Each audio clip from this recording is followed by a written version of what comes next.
Hello, and welcome to round 2 of the Parenting Roundabout podcast. I'm Catherine Haleko, and I'm here with Terri Morrow. Say hi, Terri. Hello.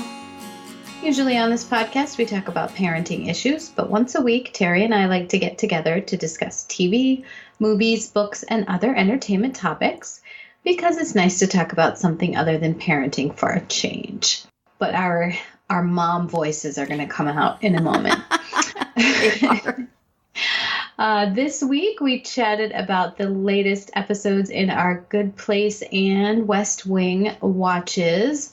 But first, Dancing with the Stars. So Halloween night ends with a scary elimination because, once again, the person who should have gone home in about week 2 exactly is still hanging around like a ghost that you cannot get rid of. Like he was dressed as Frankenstein, and he's pretty undead at this point. He just that is too bad. For us and for him too. Yeah. Although tonight's dance, I mean, I guess he is getting a little better. The last 2 have not been as bad as the one before. So he's don't know that I feel he's trying more, but he's just, I guess, by virtue of doing it a lot, he's getting a little better. Right. But, oh man, of the 2 that were in jeopardy. Which was Mary Lou and Alexis. Mary Lou was the one that I would say it was time. Thank goodness Mary Lou lasted just long enough to talk about her divorce. They just slipped that in there quick. We know it's awkward and there's no particular reason to bring it up out of the blue, but you might not last another week, right. So. You might want to just... That's your last personal story tidbit to drop. But it was too late to get any votes for sympathy or girl power or whatever, so... Just so apropos of nothing, but... And meanwhile, the attempted showmance of Alexis and Alan just gets more and more awkward. Yeah. I wrote down showmance eye roll because that was not good. Although I will say that Alan's non-response to all the prodding did remind me somewhat of Kim when she and Robert were having a showmance, and she always seemed like, I'm not going to talk about this. This is stupid. And then turned out it was real.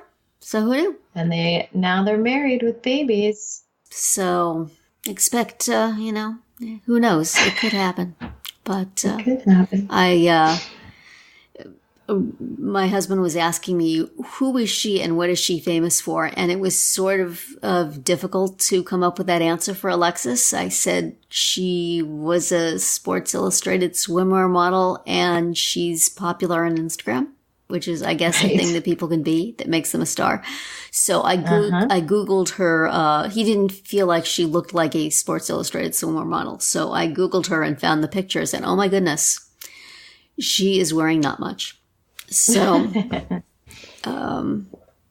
good for Alan if it works out. But that is weird. I wish they wouldn't do that. I wish they would if people have chemistry and they're hitting it off, just let them have it. Maybe the last episode, if they're last till the end. Right, or just let people talk about it off screen and you don't have to... people are talking about it like online message board, whatever. Like, let them do it. Yeah, let them sort of have that discovery for themselves and not have it so blatantly. Here I am, just a giggly girl having this awkward conversation with a boy and a cameraman.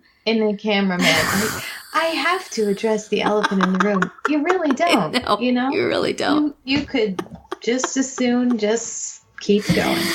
Yes. And I don't know, their jazz dance that was like a jive to me. Oh yeah, that wasn't a jive? No, it was supposed to be jazz. Okay. It was, and I thought it was sort of low energy or something. Yeah, I mean, it was fine, but it was not, Yeah, it was very busy. Lots of very busy dances. Lots of troupe dances. I think that they should. It's really. It really gets hard to see the person you're supposed to be watching with all this stuff going on. Right. Which maybe is the intention. I don't know. Right. Well, I mean, the judges noticed with DeMarcus and Lindsay that he kept right up with the troupe, which I also thought he did. Yeah. So, I mean, in that case, it makes him look good. I guess, but it's still... It's risky. It is risky, and it also just looks like these they should be doing more. They should be like a little more special than the background dancers, and I don't know. Yeah. Well, for DeMarcus, it was just the constantly lifting Lindsay up and hurling her around. Oh my goodness. Not quite as bad as that one with, was it Drew Scott and Emma, where it really did look like he was going to drop her on her head. This one was close. But, get yourself a tall enough guy so that you got some room for him to realize. Got some space there. And to... gravity on your side. Yes, absolutely. Poor John. Are they trying to get rid of him? That was brutal. That seemed to be unnecessarily brutal. Also, I did not recognize him for the entire opening number. I thought he was Bobby in the opening number because he was with Sharna at first. Well, I was like, who's this blonde dude? There's not a blonde dude. Who the heck is that? I'm like going through my list of people in my head and, seeing who was there. And finally, by process of elimination, I realized it was him. But wow. Yeah. It was not, that was not easy. And I didn't think their dance was that bad that the judges needed to pile on like that. Yeah, I didn't either. I mean, I kind of thought it was okay. Yeah. And then they're like, well, there was a million mistakes in there. Oh my goodness. Oh, okay. Yeah. Sure. That seemed not nice. And speaking of Bobby, I did think he still looks like he's improving. He does. I mean, he's one where you can see the difference. Yeah, but their dance, while good and well done, and I like the seriousness of it for him. And, the fact that it gave that poor tired man an excuse not to have to shave in the morning. But was that not like a straight ripoff of Whitney and Frankie's contemporary Halloween dance from last year? Oh, yeah. I just watched it because it happened to come up on YouTube, and it's so good. But it was sort of the same thing. It was not as good as theirs, and it was not as creepily choreographed, but it was sort of the same thing. A lot of the same moves, it looked like to me, although it wasn't a contemporary. Whoa. But it had a very contemporary feel. Yes, it did. And it was tango. Basically the guy sneaking in, and it was Nobody mentioned it, but, I guess they wouldn't mention it on the show, but, But maybe Sharna had some words, or Whitney had some words for Sharna. I was going to say, did you ask for permission to borrow that? I mean, I do hear from time to time on message boards and stuff, that choreography is from so-and-so, or so-and-so used that choreography. Right. So, maybe it's just a thing that they do. And, Bobby is sort of similarly, not the best dancer, but could play into something like that as Frankie. Right, so, like Frankie. Yeah, because there wasn't a lot of dancing in that one. But it was a semi-barefoot contemporary. He had shoes on. I will always treasure that.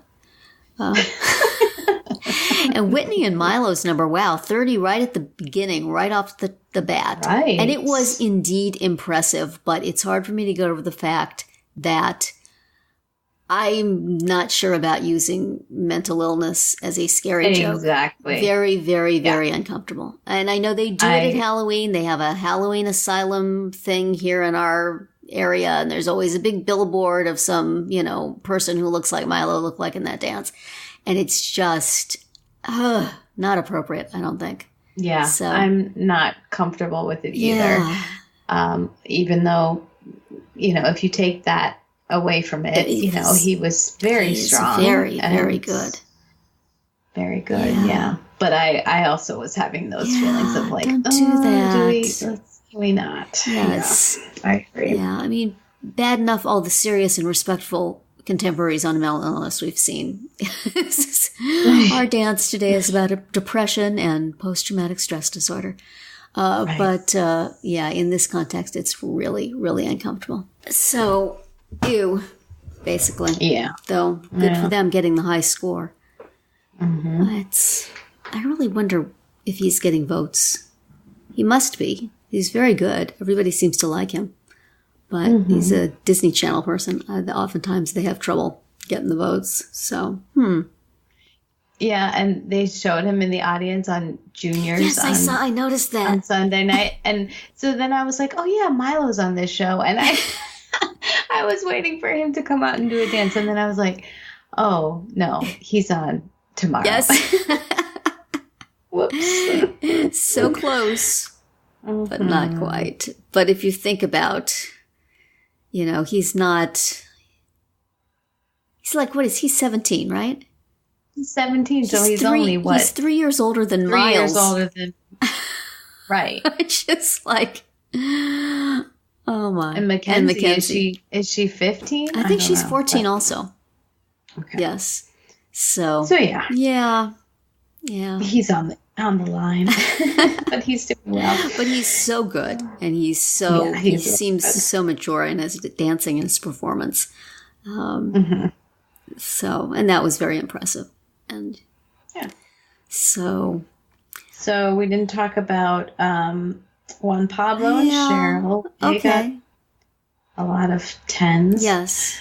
And it was kind of, I mean, you can't argue with his skill. Yes. No, you can't. I was distracted by the greased back hair and I thought unflattering costume, but, But he knows how to dance. Himself, Terri. Huh? He designed it himself. Yeah. Stop that.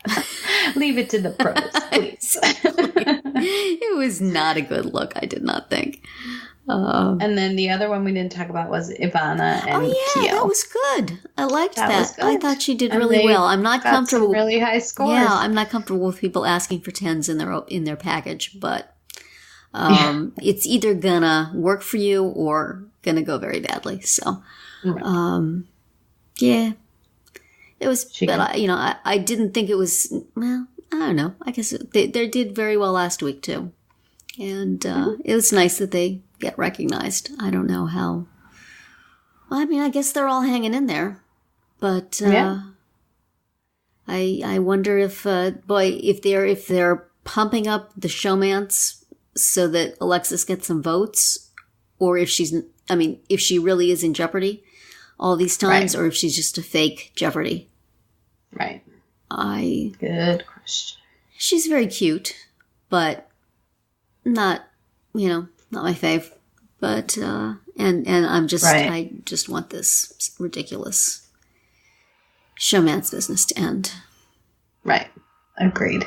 I was thinking back fondly on the attempted showmance with Maks and Meryl, her season, which boy, they just went on all cylinders. They were pushing that thing. And it always seemed to me to be a really pleasant and adorable fiction. But some people really bought it and are still disappointed that they're like married to other people now. They're both married to other people. But she always just had that look like, this is just the silliest thing in the world, but sure, I'm a professional. Right. You want me to play along? Right. I'll just smile and nod. But the business of let's make them sit on a couch and let her say she has feelings and let him look really uncomfortable. Let him just fun respond. Alrighty, kids. It's cringy. It is extremely cringy. Yes, it is. Although they do make a cute couple. So that is true. Come on, Alan. Use your personal life for your professional, furthering your professional success. Professional game. Well, we'll stay tuned to find out what they say next time. Yes, we will. They got at least one more week of it. So from the spooky Halloween ballroom of Monday night, we go back in time to the spooky Halloween ballroom of Sunday night on Dancing with the Stars Junior. Yes.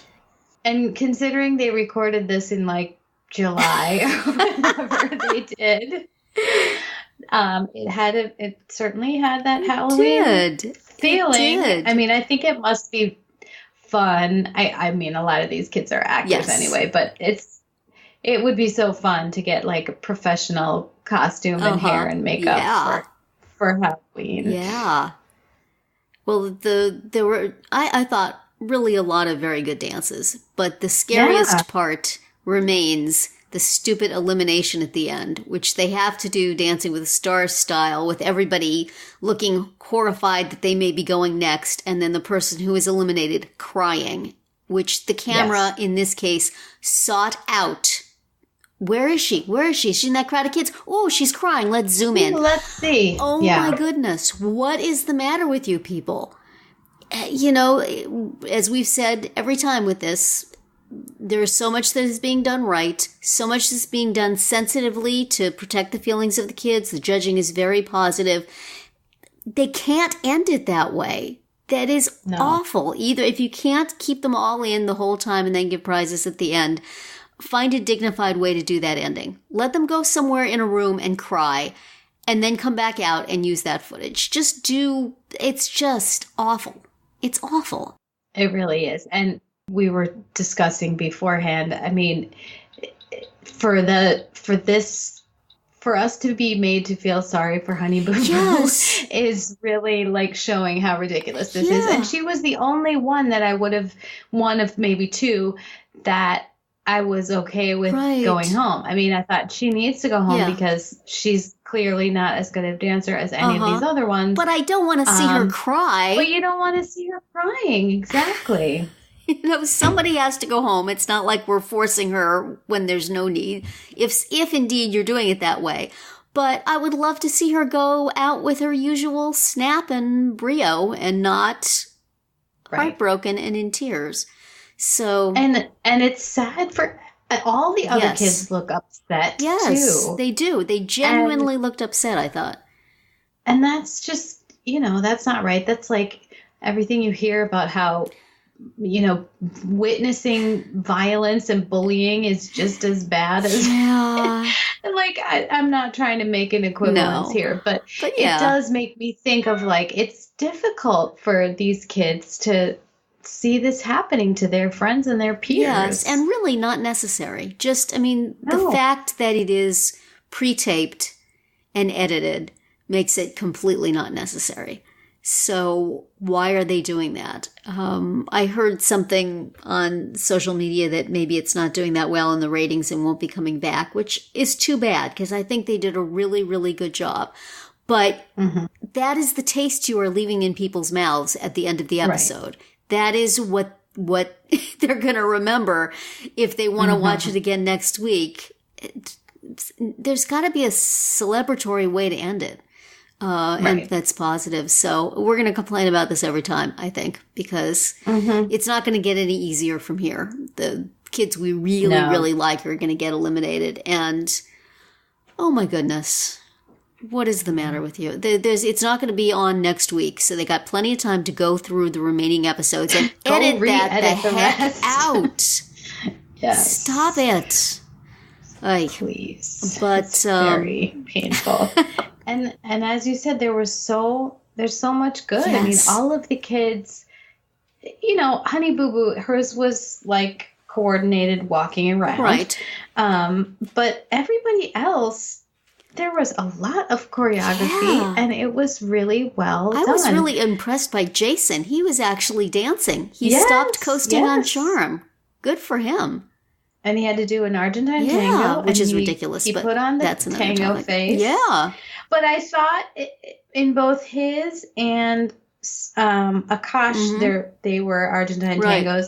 And I thought that the adults did a decent job of coming up with a routine that was kid friendly. Yes. Even for those dances, even for the samba, even for the paso doble. Yes. Like, they figured it out. And, you know, everybody, you know, I can complain about Mackenzie because she is just a professional dancer and that's not a compliment at this point. Yeah, yeah, she should have been, it's hard to, I mean, I enjoy her dances. She's a very good dancer and, good choreography and stuff, but it just seems not fair. So that makes it, I really like the little guys or the little kids and the ones who are just coming to this, at least seemingly fresh.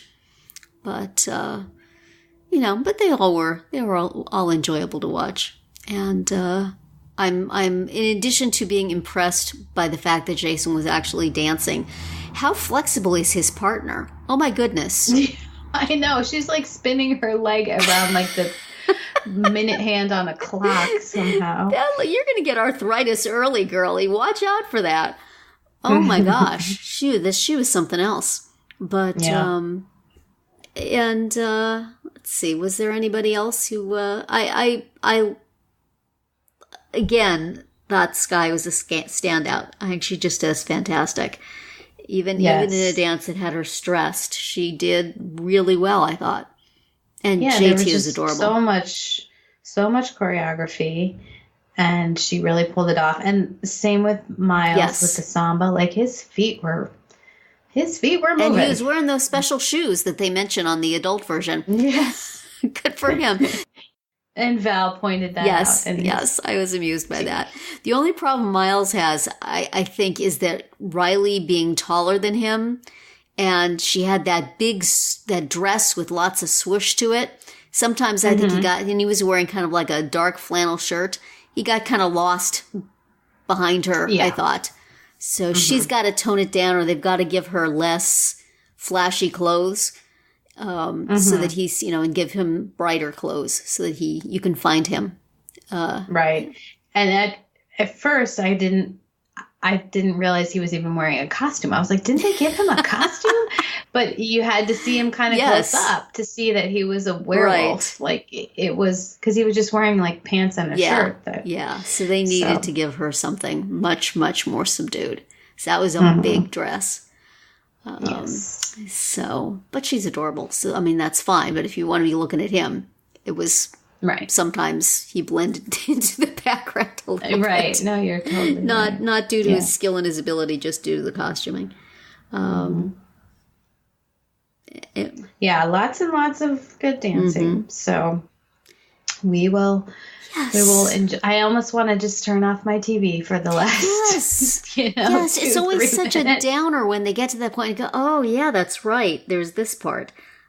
Right. Yeah, I may just... Or see who they announce and then be ready to just turn off But then the you TV. still get all the kids with the stricken looks on their faces while they're waiting to hear if it's them. That's hard for adults. Don't make kids do that. Stop. We interrupt this podcast to remind you to please consider the free Radio Public app for all your Parenting Roundabout listening needs. If you listen to our podcast on the app, we'll get paid a little for each listen and more if you listen a lot. It's a great way to financially support our podcast without having to actually spend, money. Now, back to the episode. So that's the end of our mom voice discussion of Dancing with the Stars Juniors. Now we're going to move on to a very unlikely parent. Yeah. On The Good Place, we find out for the first time who Jason's father is. Yeah. And it turned out to be a character we'd heard of before. The infamous Donkey Doug. Now, do you remember actually hearing about him before? Yes, okay. I remember hearing his name mentioned, as one of the dance crew or whatever in maybe season 2. I don't know if it was in season 1. Well, according to the podcast, he was in I think at the beginning of this season when... Yes. I remember that too. Yeah, I didn't remember it at all, so... It was when Jason had his big, huge dance crew, and he said something to the crew about how we're not going to be criminals or whatever. Like if you want to be in this crew, you have to promise not to do that kind of thing. And then Donkey Doug's like, I'm out. Yeah. And he laughed. Yeah. I do sort of remember that. So what did you think of it?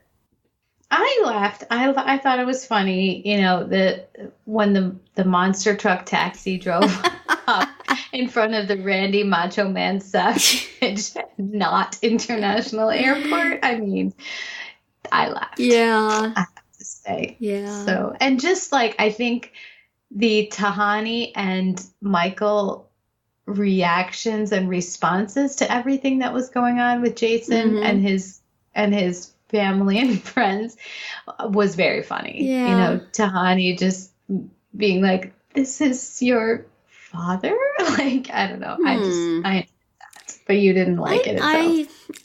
I hate to be, I feel like every week I'm kind of meh on it, and I still love the series, but I feel like 3 times the Jason Mendoza is diminishing returns. He's so great, against the background of the other people. He's just this sweet dope who sees things in his own unique way. I didn't feel like multiplying that was any better and was, sort of drew away from it. I wasn't my favorite. I thought it was just, the writer's room piling it on.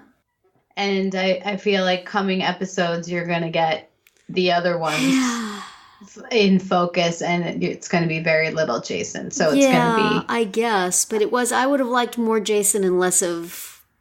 Well, one dope from Florida is funny. Let's do 3 dopes from Florida. Oh, yeah. No. Not really funnier. Yeah, I liked the Chidi plot better. I thought that was kind of funny. And the virtual reality where he could practice endlessly screwing it up. Right. That was sort of fun. And I guess we're done with Simone now. But it was nice while it lasted.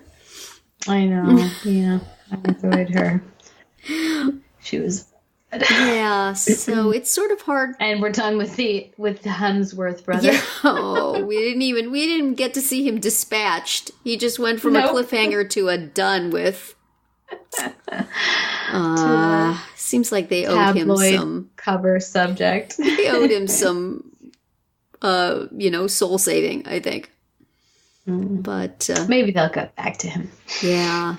Part of this maybe is that I'm watching it while I'm doing other things, and so I don't remember stuff. I didn't remember that Eleanor's mother was deceased. I remember her father. I think she was at the funeral for her father. Was there a mention of her mother? Yeah. I don't remember that. Or maybe that sort of offhanded, she had said, like, well, both my parents are dead or something at some point. But yeah, I definitely remember the dad's funeral. Yeah. But not anything specific related to the mother stuff. All I remember about what we've seen of the mother is that she's awful, which makes me really not excited about getting to revisit that. Oh boy. So hopefully, on the Good Place podcast, they seem to feel like it was the funniest thing ever. And yes, but they think that every week. I guess I agree with them a little more. On other weeks, this one was like, oh, it's okay. It's okay. I'm not sure if this is where we're going to be going from here on. I'm not sure. But we're revisiting Tahani's family who were awful, and Eleanor's family who were awful. And I don't know. Yeah. But you got some laughs from it? I did. Okay. I definitely got some laughs. Yeah, I mean, I'm nowhere near saying I'm going to stop watching it, but hopefully they'll, plenty of people are amused, so that's fine. They don't owe me laughs. But it does kind of, so they're setting up now that they're this soul squad, and they'll go around and they'll have different stories with different people. And that seems like a fairly straightforward sitcom thing to do, which this show has proved time and time again that it is not. Right. So I wonder, when and if and where there's going to be another twist and switcheroo. I guess I thought that they were just going to be doing this, saving souls of random people and not family members. I wonder why they decided to go that way. Just because they wanted to revisit and or create wacky family. But I'm not sure about that. We'll see. We'll see. we will continue watching And and also course. listening to the Good Place podcast, which is often interesting and useful. Never. So we will move on then to another show with an accompanying podcast, which is The West Wing. Yes. This week it was Talking Points. Yes, it was. And there was a great deal of discussion on the podcast about how Josh was the Josh character was kind of tricked by Leo and the president into doing something that kind of screwed over the union. Mm-hmm. And he was, he really felt horrible about it, and he wouldn't have done it if they didn't trick him. And there was all that talk about that. And the part that actually had me, disbelieving was him thinking that they could make that promise and keep it. Right. Like, he is a politician, and he always has been. He knows that, you say these things to get elected. Yes. And it's not always possible to keep those promises. No. So I don't know why this suddenly was the hill he was going to die on. Like, that was the part that stopped me. Yes, I agree with that. And I think the purpose of it is to set something up for next season. Okay. Which I can say no more. But when we get there, I will try to recall back to this. I think that is why, because otherwise, it does seem like you're new to this line of work, sir. Right. You mean you're telling me politicians don't keep their promises? Oh my goodness. Right. Like, what? Yeah. So I think it's a setup, maybe not done that well. Mm-hmm. Could have been done more gracefully. When we get there, remind me.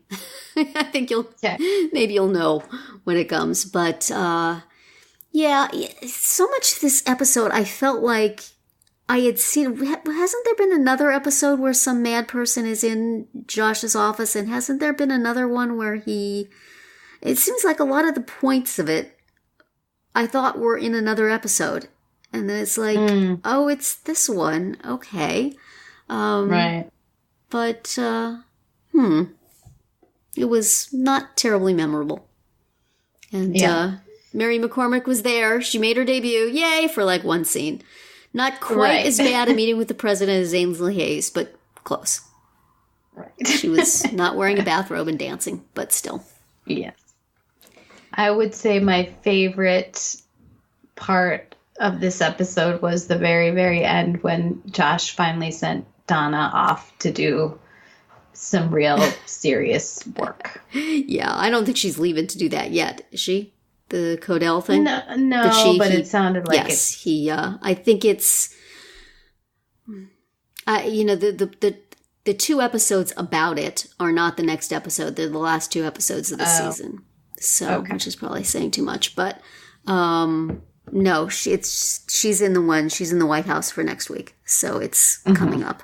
But, yes. But yeah, he did finally listen to her and take her seriously. And that was great. Although, we shall see.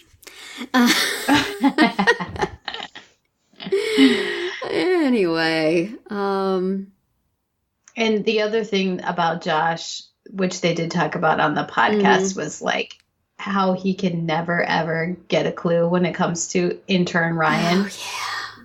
Like, he saved your butt so many at times, least twice, yes, in really important ways, and you're still acting so. Did Josh know about the butt him? saving though? Wasn't the butt saving at least one time? It was done in secret, and I don't think he ever told him. Yeah, I think you're right, but the other time times was he did right in front of him. Yeah. That is sort of, I would expect better from Josh, but I think this means we're done with that character, which is just fine. Right. Although goodbye, Ryan. Although he was amusing at times, I enjoyed the the thing where Donna and Josh were fighting through him, and he was trying to translate. Tell him. And she finally has to say, "I can hear." He just seemed like such a good sport that he was just going to go right along with it. Right. He's like, well, if you need my help, I'll be there. Yeah, and Ben is still hanging in there. I had forgotten that he was around this much. Mm-hmm. That he's such a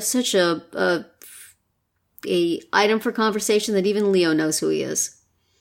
I don't get the idea that Leo necessarily follows along real closely on CJ's private life, but you must be Ben, he said. So I guess he must.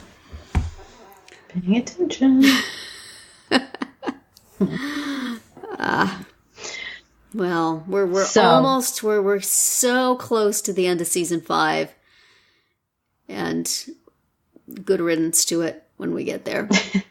But still have a few episodes left of varying quality.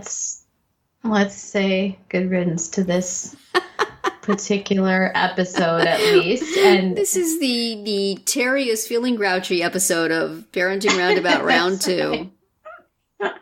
Nothing pleases me. Well, next week we'll see what you have to say about Dancing with the Stars, but only the grown-ups. That's right. There will be no juniors. But we will also watch The Good Place and The West Wing. Yes, that episode is called No Exit. Yes, it is.